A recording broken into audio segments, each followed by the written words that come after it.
নমস্কার বন্ধুরা, মন্টিস কিচেনে আপনাদের স্বাগত। আজকে একটি ক্রিস্পি মজাদার চিকেন পকোড়া রেসিপি নিয়ে চলে এসেছি। চলুন তাহলে দেখা যাক কী কী নিয়েছি। এখানে নিয়েছি 300 গ্রাম চিকেন, দেবো স্বাদ মতো নুন, হলুদ, লঙ্কার গুঁড়ো, গোলমরিচের গুঁড়ো, আদা রসুন পেস্ট, লেবুর রস, মিট মশলা। এবার সমস্ত কিছু দিয়ে ম্যারিনেট করে আধ ঘন্টা রেখে দেব।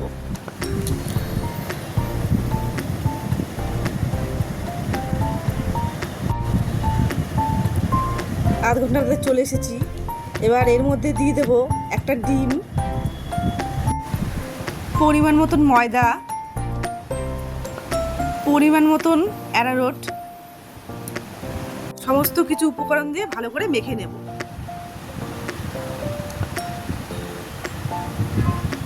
ব্যাস আমার মাখা হয়ে গেছে। এবার একটি কড়াইতে রিফাইন অয়েল দিয়ে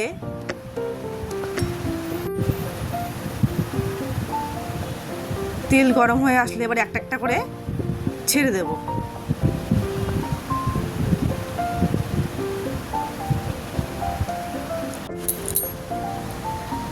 এবার এপাশ ওপাশ উল্টে ভালো করে ভেজে নেব।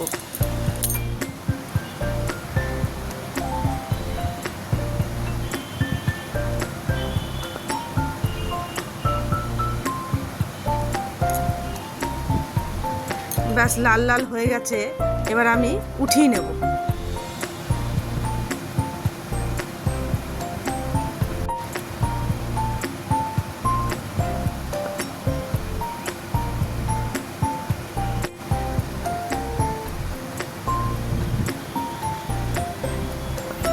ব্যাস হয়ে গেছে চিকেন পকোড়া।